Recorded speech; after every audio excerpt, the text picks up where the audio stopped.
안녕하십니까. 마이다스 성공투자입니다. 자, 이번 시간은 두산중공업 이야기를 좀 해볼까 합니다. 원전 관련 기업으로 여러분 모르시는 분은 없을 건데요. 자, 여러분들이 두산중공업을 접근하실 때 어떻게 접근하십니까? 원전 기업이고 앞으로 원전 좋아진다고 하니까 지금 주가는 최고가에 비하면 엄청 싸네, 뭐 이렇게 접근하시는 분도 있을 거예요. 근데 여러분들 그렇게 접근하시면 큰일 난다. 지금 두산중공업 주가는요, 여기 22,600원이잖아요. 지금 현재가로. 이거를 제가 환산주가로 해보니까요. 유상증자 하기 전에 환산주가로 해보니까 125,000원에서 13만원짜리예요. 예전. 그럼 두산중공업의 전성기가 언제냐? 2007년이거든요. 그때 이명박 대통령이 아랍에미레이트에 50조 수출하고 우리 원전 기술 세계 최고 탑을 달리고 전 세계 수주를 막 따올 때, 그때 주가가 18만원이 넘었어요. 두산중공업이. 그때를 추억하시는 분은 22,000원 지금 싼데 이렇게 생각하실 분도 있어요. 제가 차트를 한번 길게 봐드리면 이게 이제 주봉인데요. 주봉으로 한번 볼게요. 2005년 7년 뭐 여기 최고가가 146,000원인데요. 지금 22,000원짜리가 얼마다? 125,000원에서 13만원 정도 하는 주가다, 이렇게 보셔야 됩니다. 뭘로 따졌을 때? 이 시가총액으로 따졌을 때. 지금 시가총액이 얼마냐면 13만 6천원이에요. 엄청나요. 작은 시총이 아니에요. 그만큼 유상증자를 많이 했다는 얘기예요. 자, 주식수가 6억 주가 넘어요. 계속 발행해갖고. 자, 그러면 과거 주가하고 한번 비교해 드릴게요. 전성기 때하고. 자, 여기 보시면 이게 KRX 통계 데이터인데요. 2007년 11월 주가가 가장 셌어요. 이 두산중공업은. 그때가 전망이 가장 좋았고, 수주도 막 따내고 할 때 주가가 무려 18만 3천원이었네요. 보니까. 그래서 시가총액 19조 최고점을 찍었죠. 아주 최전성기고.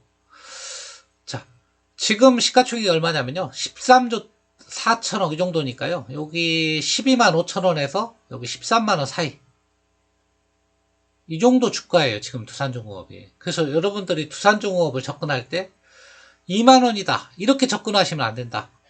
자, 13조니까 옛날로 따지면 주가가 12만 5천원이다. 그리고 예전 시총, 전성기 때 시총을 거의 도달했다. 지금 뭐 17만원, 18만원, 17조, 18조, 19조는 잠깐 있었다고 치면 전성기 시가총액이 15조, 16조였거든요. 이미 그 전성기, 최전성기의 시가총액에 근접했다. 이렇게 알고 투자를 해야 정확한 두산중공업 투자를 하는 거다. 그렇게 보시면 되겠습니다. 자, 그러면 뭐 12만원짜리라고 해도 옛날로 환산하면 실적이 그때보다 더 높게 나오면 뭔 상관이에요. 당연하죠. 실적이 2017년, 2007년 그 이상을 뛰어넘으면 충분히 투자 가치 있습니다. 저는 그렇게 판단합니다. 그래서 제가 1차적으로 지금 말씀드린 것은 두산중공업의 지금 이 절대적 가격이 워낙 유상증자를 많이 해서 착시가 좀 들어갔다, 그런 말씀을 좀 드리는 거고요. 그러면 2007년도, 2010년도 실적하고 비교해서 그때보다 좀 나았다 그러면 지금 주가가 그렇게 높은 거 아니라고 판단할 수 있는 거죠. 한번 볼까요? 자, 두산중공업. 또 그때하고는 좀 틀릴 수도 있어요. 그동안에 이런 기업들 이렇게 분할이라든가 매각이라든가 이런 게 있었기 때문에 정확한 비교는 안 되지만, 그래도 좀 비교를 해보면 여러분 살펴보면요, 지금 영업이익이 1조입니다. 2017, 18, 19년 뭐 탈원전을 했는데도 1조예요.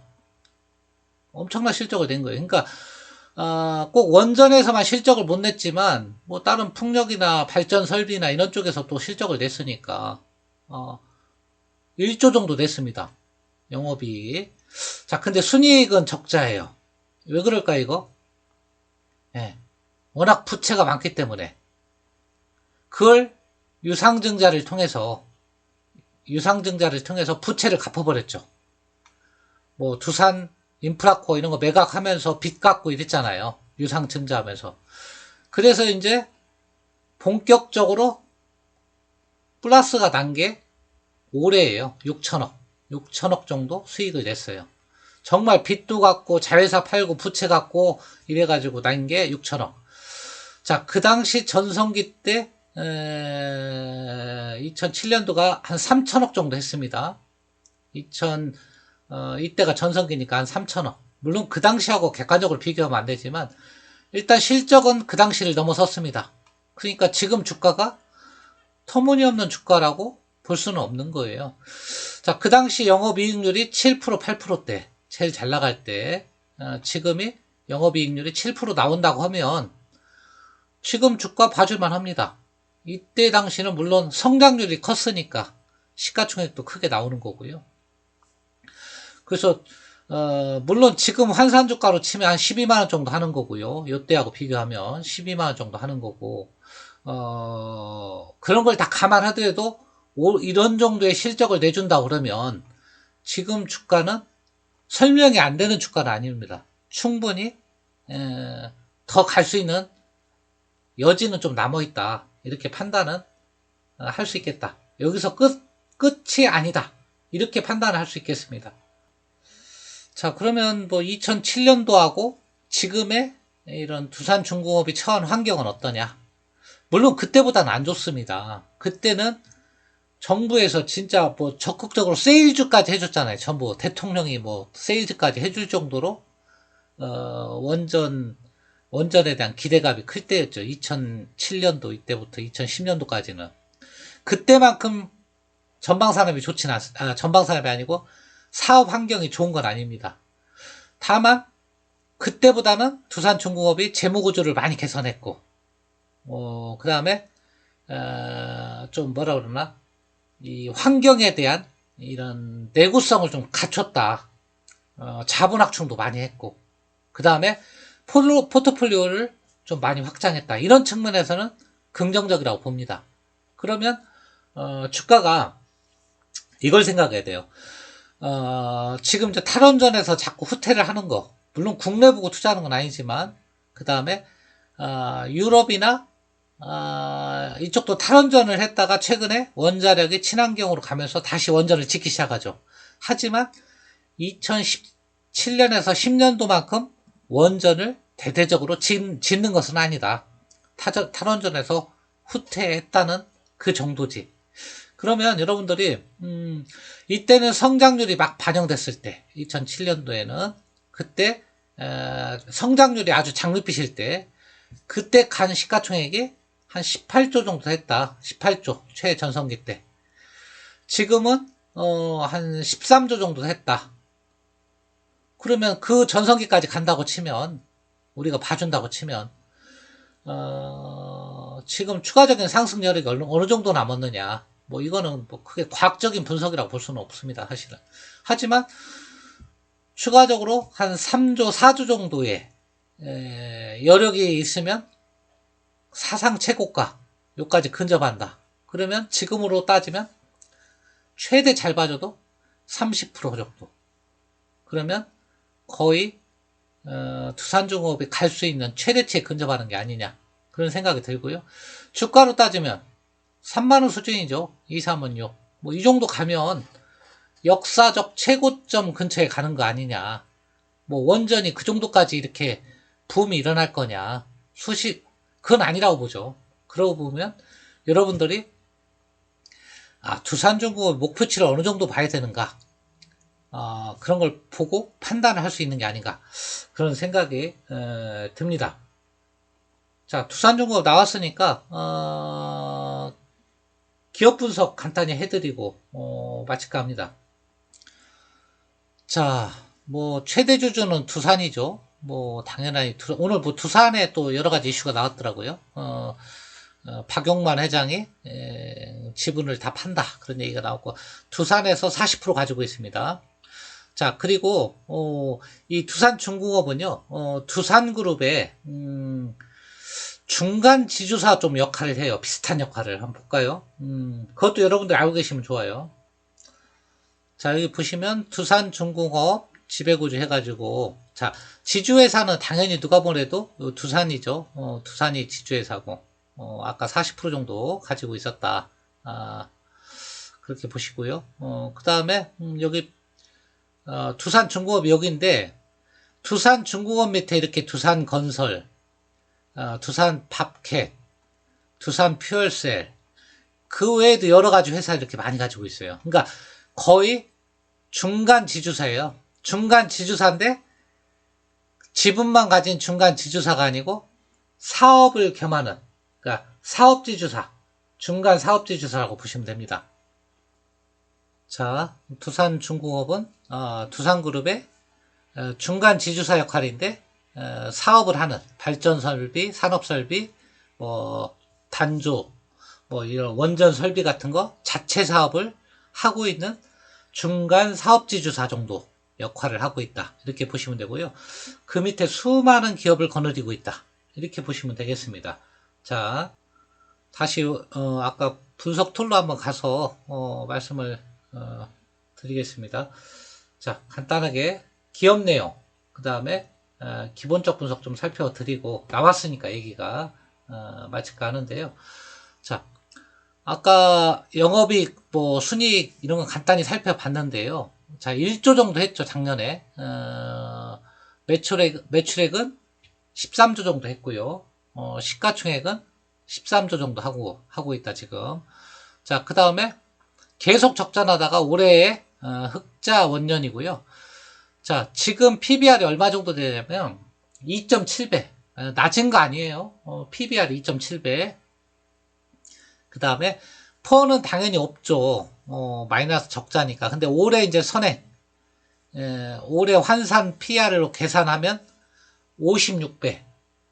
그러니까 굉장히 1조, 그러니까 1조가 아니고 6천억이잖아요. 순이익이 6천억인데 13조를 받고 있으니까 56배.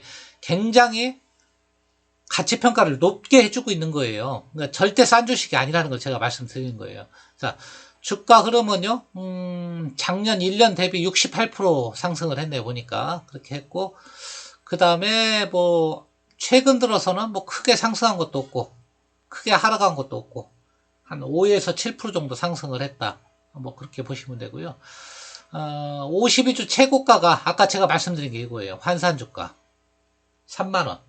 지금 화면이 사라졌는데, 여기 보니까, 아니죠. 이건 52주 최고가가 3만원이고, 2021년 6월. 자, 역사적 최고가가 아까 14만원 이렇게 나왔는데, 아까 고기를 볼 때는 18만원인데, 이것도 뭐 유상증자나 이런 것 때문에 가격이 좀 움직이는 거니까요. 자, 이 정도로 간다고 치면, 추가적인 상승 여력이 시가총액으로 따지면, 한 3만원 정도 가면 거의 최대치다. 이렇게 보는 거고, 자, 올 들어서, 기관들이 많이 팔았네요. 5천억 가까이 팔았습니다. 이렇게 보시면 되겠고요. 자, 공매도도 상당히 많이 있어요. 이거는 뭐 최근 데이터는 아닌데 수천억 정도 있다. 뭐 이렇게 보시면 되겠고, 공매도가 의외로 많이 있는 종목이네요. 자, 투자 포인트. 자, EU의 에너지 전환. 그러니까 에너지 전환이 뭐냐면, 친환경. 과거에는 이 원자력을 친환경으로 안 보다가 EU도 그렇고 유럽도 그렇고 이제 원자력도 친환경으로 분류를 하자 이거예요. 그 다음에 러시아 사태로 원전이 다시 EU에서 관심을 갖게 됐다. 왜냐하면 기존 석유나 천연가스 갖고 발전을 못하니까 이제 원자력이나 친환경 에너지, 그래서 유럽의 에너지 패러다임이 좀 바뀌고 있다. 그것이 이제 핵심 포인트라고 볼 수 있고요. 여기 나오죠. 미국, 유럽 원전을 친환경으로 봤다. 친환경 에너지로. 그래서 빌 게이츠도 관심을 가졌다. 뿐만 아니고 워런 버핏도 SMR에 관심을 가졌다. 이런 기사가 나왔어요. 이게 핵심이고요. 자, SMR 기술을 가지고 있습니다. 미국 기업하고 설계 용역 계약을 가졌다는 거. 그러니까 SMR의 시장 선점 기업이라는 거. 그러니까 이 주가가 지금 설명이 되는 거예요. 이 시가총액이. 실적으로 봐서는 설명이 안 돼요. 완전 고평가죠. 실적으로 보면. 왜? 최고 잘 나갈 때 실적 시가총액을 이미 거의 근접을 했거든요. 자, 뭐 유상증자 얘기는요. 한두 번이 아니죠. 이건 뭐 유상증자 수도 없이 많이 했고 자회사 팔고 그래서 재무구조 개선을 통해서 올해 흑자를 한 거예요. 네. 한 5년간 적자를 하다가 자, 신한울 3, 4호기 주기기를 납품하고 있다. 뭐 이런 내용. 자, 2022년 수주잔고 8.9원 목표다. 이건 뭐 그냥 목표고요. 자, 해상풍력도 요새 관심이 커지고 있죠. 유럽에. 거기서 이제 핵심 부품을 국산화에 성공했다. 특히 해상풍력은 이 베트남 쪽에서 제일 관심 있게 봐야 돼요. 여러분들이. 왜냐하면 베트남 현지에서 유일한 중공업 사업자가 두산중공업이에요. 그러니까 독점력을 가지고 있어요.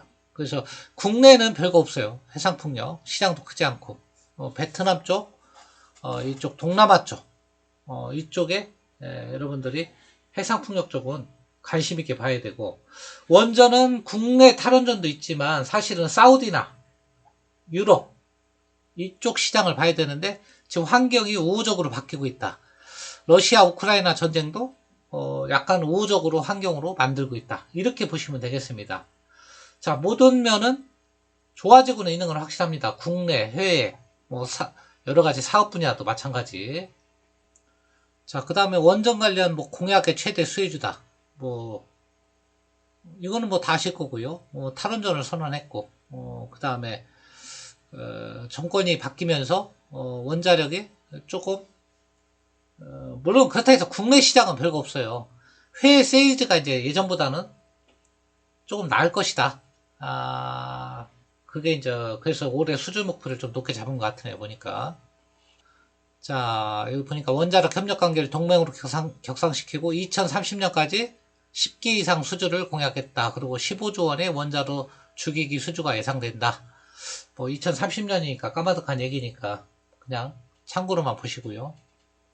그 다음에 두산중공업을 볼 때 원자력 기업으로만 여러분들이 인식을 하면 좀 놓치는 부분이 이거. 자, 미래 성장 동력이 원자력도 있지만 원자력은 한계가 있단 말이에요. 그래서 풍력이나 터빈 쪽이다.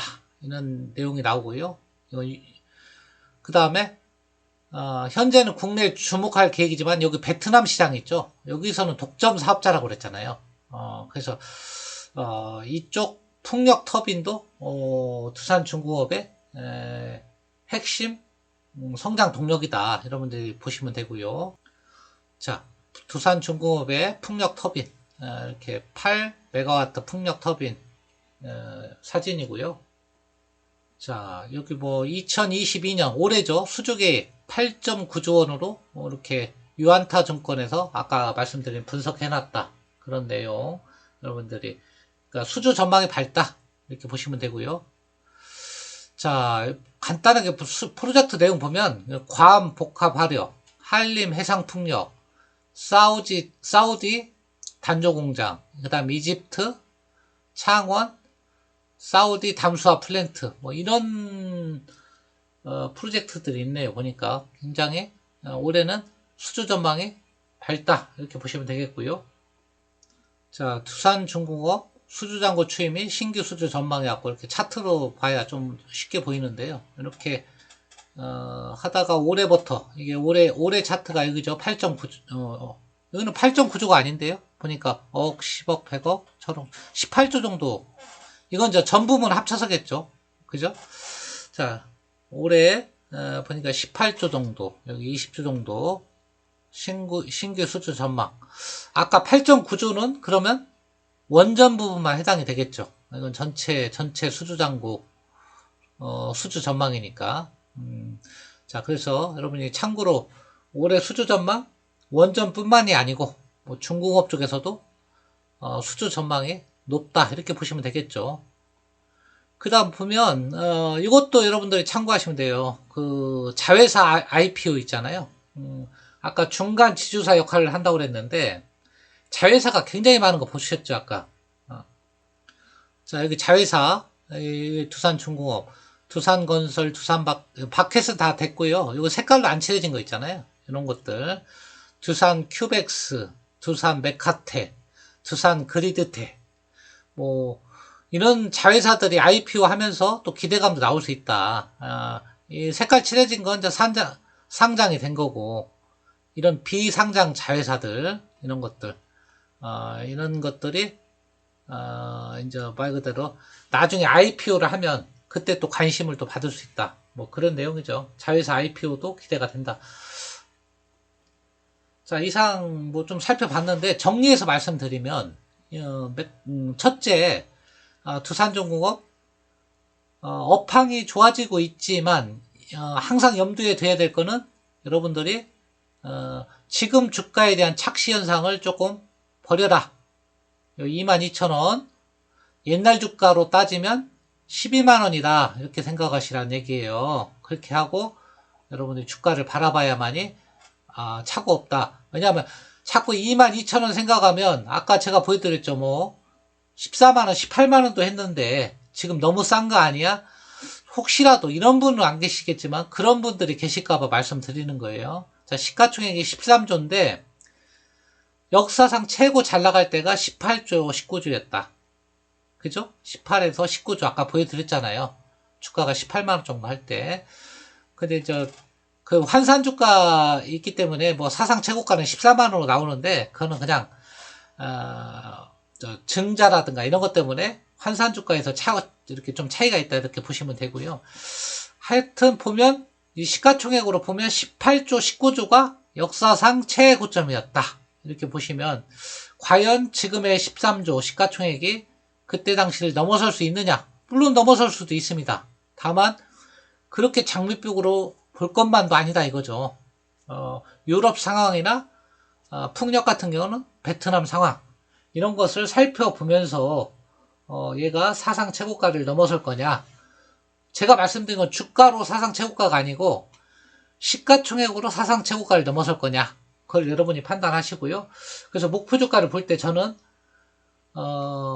사상 최고가가 18조라고 하면 지금부터 추가적인 상승 여력이 한 30% 정도 여력이 남은 거다. 이렇게 제 개인적인 의견을 말씀드린 거고요.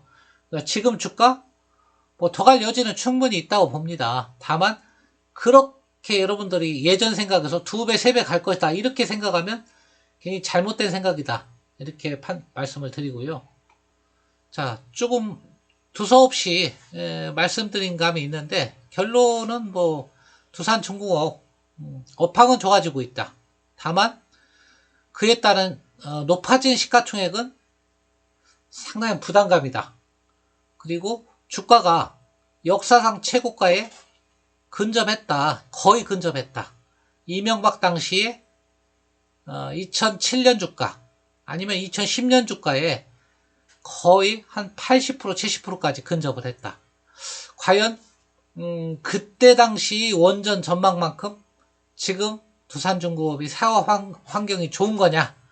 이거는 여러분들이 한번 생각해 봐야 되고요. 다만 SMR이나 이런 탄소 포집도 있습니다. 이런 쪽에서 새로운 시장이 창출된다고 그러면 주가가 그 당시에 최고가를 넘어설 가능성이 없는 건 아니지만 지금으로 봐서는 그 당시 최고가를 넘어서기에는 조금 힘들지 않을까. 그렇게 개인적으로 판단을 해봅니다. 자, 오늘 두산중공업에 대해서 살펴봤는데요. 여러분들은 어떻게 생각하셨는지 모르겠지만, 제가 쭉 두산중공업의 유상증자 역사, 과거 시총, 이런 걸 비교해 봤을 때 상당한, 가치평가를 받고 있다. PER도 뭐 거의 50배가 넘고요. 그러니까 그런 부분은, 올해 실적을 봐가면서 정말, 실적이 몇십 프로씩 좋아지고 있는지 이런 걸 확인하면서 투자하시는 것이 좋겠다. 맹목적으로 원전 좋아지니까 투자하자. 이건 아니란 얘기죠. 예. 더 갈 여지는 충분히 있다. 이렇게 말씀은 덧붙입니다. 자, 오늘 여기서 마치겠습니다. 감사합니다.